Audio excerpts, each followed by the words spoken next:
সারা বছর ধরে আমরা সবাই অপেক্ষা করি এই দিনটার জন্য, যে কবে দুর্গাপুজো আসবে, কবে নতুন নতুন ড্রেস, নতুন নতুন শাড়ি, প্রত্যেকটা দিন নতুনভাবে সাজগোজ করে আমরা বেরোতে পারবো। অবশেষে সেই দিনটা চলে এসেছে। আজ ছিল পঞ্চমী। পঞ্চমীর দিন আমি রেডি হয়ে নিয়েছি, ঠাকুর দেখতে বেরোবো। পঞ্চমীর দিন কোনো বছরই বেরোনো হয় না, এই বছর প্রথম বেরোলাম। এই যে ড্রেসটা পরেছি, এটা নিয়েছিলাম মিন্ত্রা থেকে। আজকের লুকটা কেমন লেগেছে অবশ্যই কমেন্টস করে জানিও। একদমই সিম্পল। এই যে ঠাকুরটা দেখতে পেলে, এখনও কিন্তু ঠাকুরটা ঘেরাই রয়েছে, খোলা হয়নি। এইটা ছিল আমার শ্বশুরবাড়ির এখানে পুজো, মানে আমার বরমশাইয়ের ক্লাবের পুজো। যেতে যেতে রাস্তার এই ভিউটা আমার এত সুন্দর লাগছিল, আকাশটার দিকে শুধু চেয়ে থাকতে ইচ্ছে করছিল। এত ভালো লাগছিল যে কয়েকটা ফটো না তুলে থাকতেই পারলাম না, তাই দাঁড়িয়ে কয়েকটা ফটো তুলে নিলাম। তবে আজ ঠাকুর দেখাই শুধু উদ্দেশ্য নয়, উদ্দেশ্য আরও অন্যান্য কাজে। আজ আমার মাও বাজারে আসবে, তাই মায়ের সাথে আজ আমার মায়ের দর্শন প্রথম হবে। পঞ্চমীতে কোনো বছরই ঠাকুর দেখতে বেরোই না, কারণ ষষ্ঠী থেকেই ঠাকুর দেখতে বেরোই। বিয়ের আগে খুব একটা ঠাকুর দেখতে আসা হতো না, ওই একদিনই আসা হতো।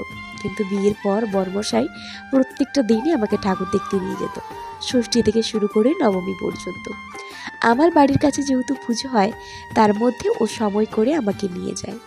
এবছরও চলে গেছিলাম প্রথমেই আমাদের মহিষা দলের প্যান্ডেলগুলো দেখতে। মা যেহেতু অন্য কাজে আসছিল, মা জানতোই না যে পঞ্চমীতে সেও ঠাকুর দেখতে বেরোয়।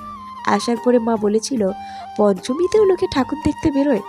মা তো গ্রামের মানুষ, সেরকমভাবে এই যে প্রত্যেক দিন আসা বা কিছু ঠাকুর দেখতে, এরকমটা হয় না।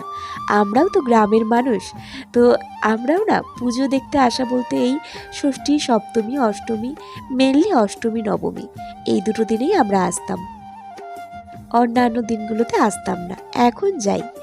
তো যাই হোক, এখানে আমি ঠাকুর দেখতে আসছিলাম মাকে নিয়ে, কারণ বর্মশাই একটু কাজেই চলে গেছিল, তো বললো ওয়েট করতে। তো আমি মাকে নিয়ে ঠাকুর দেখার পরে অনেক কিছু মাকে খেতে বললাম, কোনো কিছুই মা খেলো না। লাস্টে মাকে বললাম চলো মশলা মুড়ি খাবো, আর মশলা মুড়ি খেতে খেতে ভাবলাম আরও একটা ঠাকুর দেখে নিই। তো যাই হোক, মার কাজ মেটানোর পরে ঠাকুর দেখিয়ে মাকে বাড়ি দিয়ে আসি। তারপরে আসার পথে আমি চলে গেছিলাম সানডে ক্লাবে। এখানের প্যান্ডেলটা মাকে নিয়ে যখন গিয়েছিলাম তখন ইনকমপ্লিট ছিল, প্যান্ডেল বলতেই যাওয়ার যে সিঁড়িগুলো, ওগুলো তখনও হয়েছিল না, কিন্তু পরে হয়ে গেছিলো। আর প্যান্ডেলটা কিন্তু খুব সুন্দর করেছে। পরে যখন আবারও একদিন যাব, অবশ্যই তোমাদের সাথে ভালো করে শেয়ার করব। আর আজকেও কিন্তু ভালোই মানুষ ঠাকুর দেখতে বেরিয়েছে। আমিও ভাবছিলাম, বাবা, পঞ্চমীর দিন লোকে ঠাকুর দেখতে বেরোয়, কারণ সত্যি কথা বলতে আমি কখনো বেরোতাম না। আজকে ভেবেছিলাম যে যাচ্ছি যখন একটু সাজগুজু করে যাই, তাহলে হয়তো দু একটা ফটো তুলব। তো এসে সেটা আমার সার্থক হয়েছে। প্যান্ডেলটা কিন্তু আমার খুব ভালো লেগেছে। আর আমরা তিনটে মণ্ডপে ঠাকুর আর প্যান্ডেল দেখেছিলাম। আজকে প্রায় প্রত্যেকটা মণ্ডপের উদ্বোধন ছিল। তোমাদের আজকের লুকটা আমার কেমন লেগেছে, আর যে কটা প্যান্ডেল তোমাদের দেখালাম কেমন লেগেছে অবশ্যই কমেন্টস করে জানিও। ঠাকুর দেখার পরে এখন বাড়ি যাওয়ার উদ্দেশ্যে বেরিয়ে পড়েছি। তো চলো, আজকের ব্লগটা এইটুকুই।